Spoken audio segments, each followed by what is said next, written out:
Today, I'd like to chime in on magic and the placebo effect. Bell Chimes In is a video series on my channel where I pick a topic and then give my perspective, just my opinion. After the video, please join in conversation with me through a VR video response, blog post of your own, or by adding your thoughts in the comments section of this video. This isn't about me, this is about us, about discourse and the collective ideas of a community. Many different metaphysical practitioners who are also public figures have been talking about this topic as of late, and I really wanted to chime in with my own perspective. Here's the question presented. Is magic, occult work, or spell crafting just the placebo effect at play? So I'm hypothesizing that some of the times, yes, it is. But if you know what you're doing, then most of the time, no, it's not. It's not just the placebo effect at play.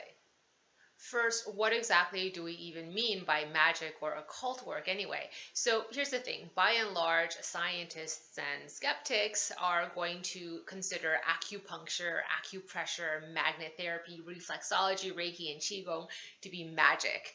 And the only thing that has any efficacy in those realms is the placebo effect, so scientists and skeptics would claim. Also, there's feng shui. Where does feng shui fit in? Is feng shui magic?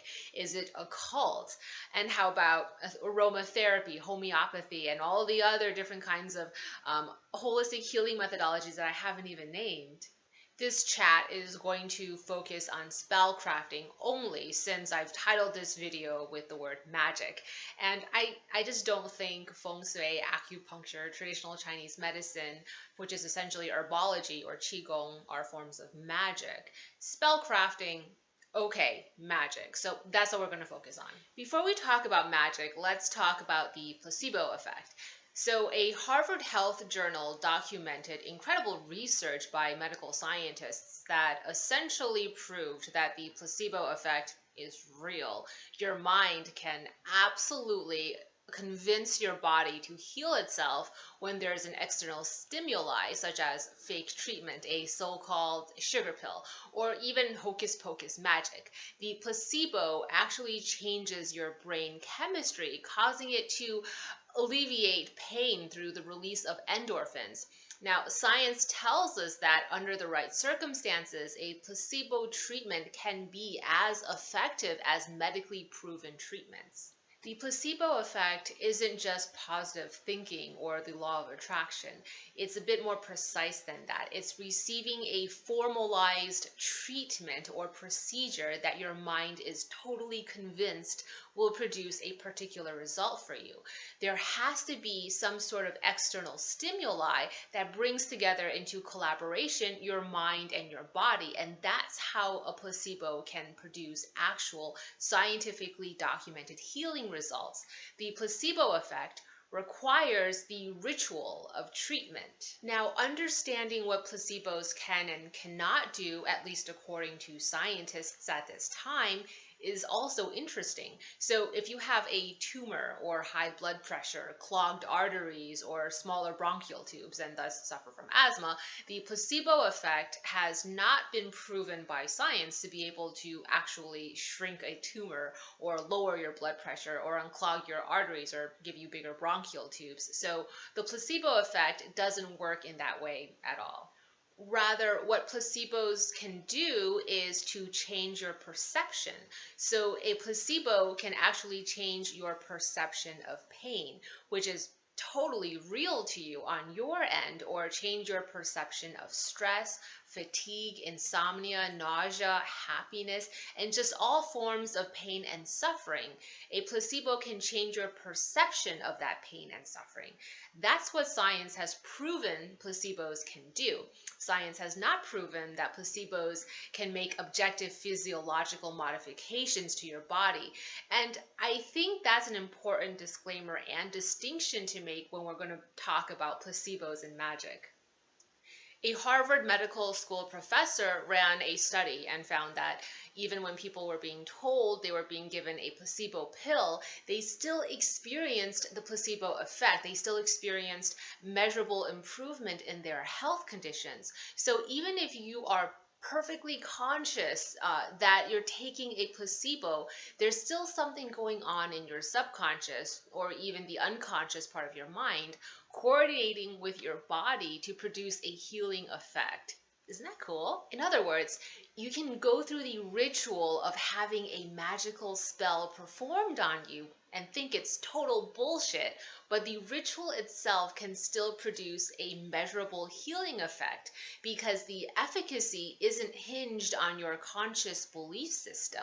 Something below the surface of your conscious mind and awareness is actually going on, and that's what's giving your body instructions to heal itself and to alleviate your pain and suffering.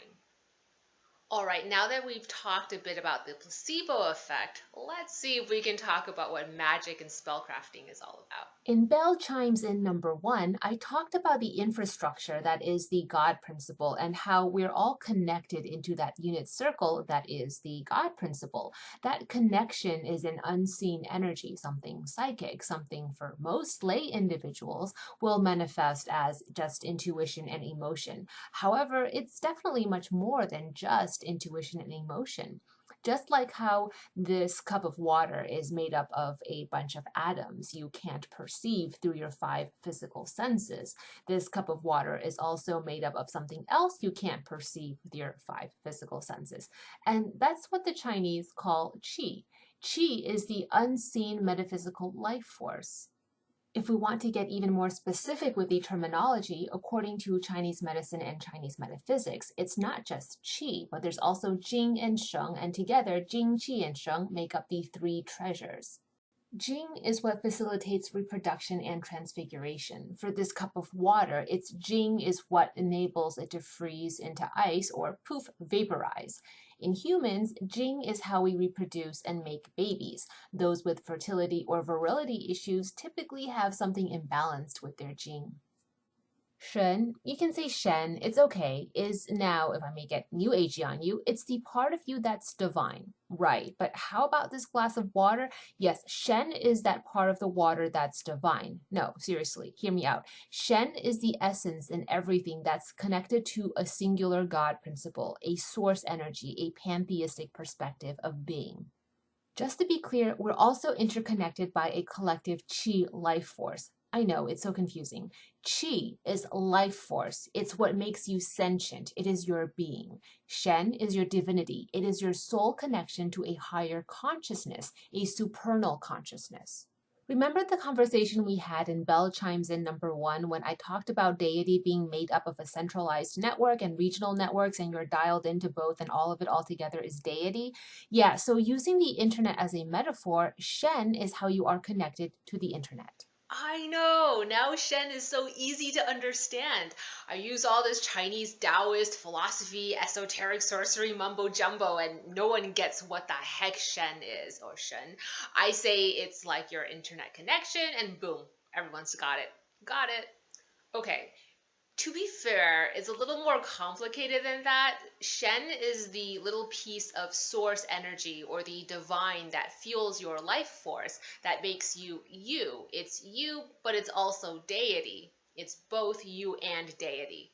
The theoretical basis of spellcrafting is you, as an experienced practitioner, have mastered intentional control over your Shen.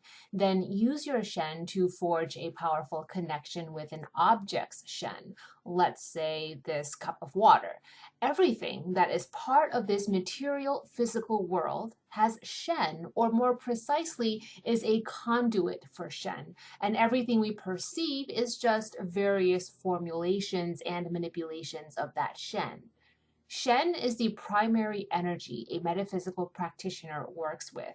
We work with qi also, yeah, but Shen is the energy conduit of what practitioners often refer to as petitioning angels or demons, celestials, divas, and supernal or divine energy forms.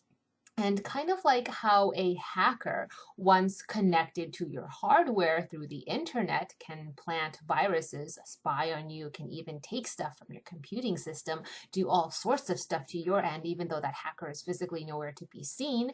When you connect with another anything's Shen and you know what you're doing, you too are like a hacker, a magical hacker. And that's my hypothesis for how spellcrafting works. So here's spellcrafting in a nutshell. It's a recipe where the ingredients are the shen and qi of various items that create kind of an artificial ripple. Yes, artificial in the sense it's man-made. A ripple you've set into motion in the, I don't know, space-time continuum in the network. Instead of letting the natural ebb and flow of karma, of cause and effect, even synchronicity do its thing, you're an end user acting like you're the central network and doing something the central network would normally do. So it's out of the ordinary. You're usurping an extraordinary amount of shen and qi to consolidate into a potent magical battery of some sort. Until scientists come up with a better name for this phenomenon, we'll call it Shen. Many of you watching this video probably call it magic, magic with a C or with a K, whatever pleases you. I don't know why I gave my stick figure magical practitioner a cone hat, playing into stereotypes, I guess, or don't hate me. Funny enough, it's not just witches. Taoist sorcerers wear funny cone hats too. I really don't know what's with occultists and cone hats. Anyway. Okay, shifting gears, let's move out of the realm of spellcrafting and instead talk about nutritional science. If you've got the flu, feeling weak in constitution, and just need your immune system to fight harder for you, a common home remedy is this. Ginger root, vinegar, lemon, cayenne pepper into water. Bring to a boil, then immediately reduce to a simmer. Infuse for a while, drain, and then drink. Let's talk about ginger, for example, and its medicinal properties. Ginger contains gingerol, a bioactive compound that is an antioxidant and helps to reduce inflammation. Vinegar is also rich with antioxidants and fights infections because of its antimicrobial properties. Okay, those are the only two I'll cover, but each of the ingredients listed serves a specific medicinal purpose. Antioxidants are awesome because they inhibit oxidation, a chemical process that causes free radicals to damage your cells. In other words, all of this goes toward bodily defense and helping your immune system out. So it helps you to fight colds, flus, inflammation, and physical feelings of ickiness brought on by little microscopic assholes that have gotten inside your system to wreak havoc. Now let's talk magic. Same list of ingredients. Water, ginger, vinegar, lemon, cayenne pepper, and instead of bringing it to a boil, blah, blah, blah, stovetop, we use fire. Bringing to a boil, what is that anyway? Oh, right, fire. So now we exit the realm of chemical reactions and enter the realm of the alchemical. Medicine, cooking food for healing properties, that's taking the jing and the qi of the water, ginger, vinegar, lemon, cayenne, and fire. Spellcrafting and alchemy for healing properties, well, that's taking the shen and the qi of the same water, ginger, vinegar, lemon, cayenne, and fire. So this overlap, these parallels, are why a lot of spellcrafting basics reflect physical and chemical properties of the ingredients that are being used. A basic spell utilizing items such as holy water, fire from a working candle flame, and then the precise list that I had given, ginger, vinegar, lemon, and cayenne pepper, I think is universally recognizable by people who understand the properties, magical, metaphysical, and also the nutritional properties of these ingredients. We are creating a protection spell, defending someone from malefic forces, right? It's something that you can reach and arrive at even if you didn't come up with the spell, just by understanding the metaphysical and the nutritional properties of the ingredients going into this so-called spell. Now, the details and specifics of the spell boils down to get it? Boils? I was talking about cooking. The specifics of the spell boils down to a practitioner's intentions, of course, but there is a deliberate science, or at the very least, a methodical process to the practitioner's magical spellcasting. Now, in addition to extracting the shen and qi from specific natural ingredients for spellcrafting, using water and fire, because water and fire are both considered strong conduits for shen, for divine power, you also work with color correspondences, sound waves, which get into harmonic resonance.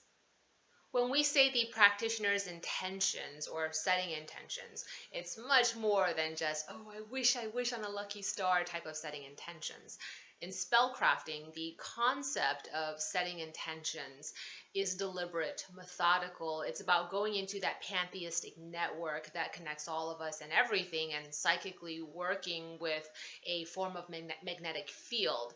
We're going to be talking a little bit more about magnetic fields and magnetism in episode 3 of Tinkering Bell. So anyway, we reach into a psycho-spiritual magnetic field, and then you're pulling a specifically identified energetic imprint toward you. And to help with that attraction process, the spell you've worked with, in the example that I gave, it was ginger, vinegar, lemon, and cayenne, water, and fire.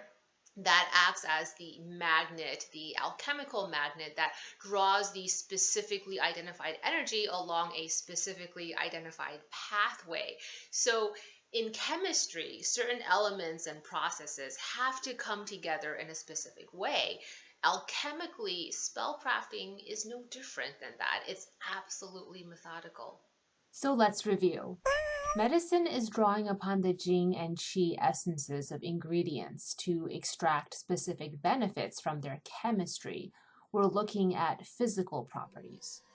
Magic is drawing upon the Shen and Qi essences of ingredients to extract specific benefits from their alchemy, from the part of each of these ingredients that's dialed into the divine. We're looking at metaphysical properties, the realm of spirit and soul. Another insightful facet of placebo research is that patient care matters. When patients felt they were receiving personalized attention and were in the hands of a trustworthy doctor, the placebo results increased significantly. When they don't feel they're getting adequate care, even when actual medicine was being administered, success of recovery diminished. I think the metaphysician or a practitioner of magic has a lot to learn from this insight. For starters, the psychic field and all that Shen that I was talking about earlier in this video is inextricably connected to the emotional plane. In the realm of medicine, the placebo cannot make physical modifications. Medical and scientific technology is still needed for that.